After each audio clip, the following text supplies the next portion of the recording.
पश्चिम बंगाल की मुख्यमंत्री ममता बनर्जी ने केंद्र से बीजेपी की सरकार को उखाड़ फेंकने की कसम खाई है। ममता बनर्जी ने कहा है कि 2024 में बीजेपी को किसी भी कीमत पर हराना ही उनका मकसद है। ममता ने कहा कि जब कोई सियासी दल बीजेपी से मुकाबला नहीं कर पा रहा है, तब बीजेपी को सत्ता से उखाड़ना उनकी जिम्मेदारी। ममता ने कहा, मैं वादा करती हूं कि केंद्र में बीजेपी को सत्ता से हटाना मेरी आखिरी लड़ाई होगी।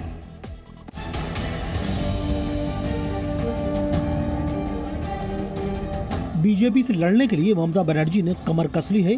ममता बनर्जी ने मोदी सरकार को ललकारते हुए कहा कि दिल्ली की लड़ाई उनकी आखिरी लड़ाई होगी।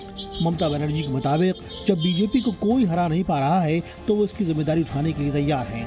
ममता बनर्जी ने कहा कि वो 2024 में बीजेपी को दिल्ली की सत्ता से उखाड़ फेंकेंगी। दिल्ली का लड़ाई हमारा आखिरी लड़ाई है।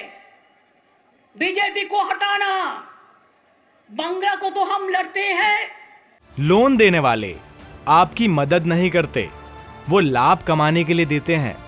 तो कौन अच्छा है और कौन बुरा है जानना चाहते हैं तो फ्रीडम ऐप को अभी डाउनलोड कीजिए। बांग्ला का बचाना हमारा फर्स्ट लड़ाई है और बांग्ला को ठीक रख के दिल्ली से भी जब कोई नहीं लड़ सकता है, हम लोग वादा करती हूँ, हम लोग 24 में बीजेपी के उधर से हटाएंगे। ममता बनर्जी यही नहीं रुकी। उन्होंने आगे कहा कि राजीव गांधी के पास 400 से ज्यादा सांसद थे, इंदिरा गांधी के पास भी बहुमत था, उन्हें भी हार का सामना करना पड़ा था। सभी को हार का सामना करना पड़ता है, इसलिए बीजेपी को भी हारना होगा। यूट्यूब पर बीजेपी को लोग क्या नहीं सुना रहे हैं। अब बीजेपी की विदाई का वक्त आ गया है। हम लड़ेंगे, हम करेंगे, हम जीतेंगे, हम बीजेपी को हटाएंगे। ममता बनर्जी ने आगे कहा कि आज बीजेपी के पास करीब 300 सांसद हैं, लेकिन फिर भी उनके हाथ से बिहार जा चुका है। कुछ दूसरे राज्य भी बीजेपी के हाथ से जाने के लिए तैयार हैं। ममता बनर्जी के मुताबिक केंद्र में बीजेपी को सत्ता से बाहर करने के लिए दिल्ली की लड़ाई उनकी आखिरी लड़ाई होगी। साथ ही ममता बनर्जी ने बीजेपी को सत्ता से बेदखल करने का वायदा भी कर दिया। ब्यूरो रिपोर्ट, जी मीडिया।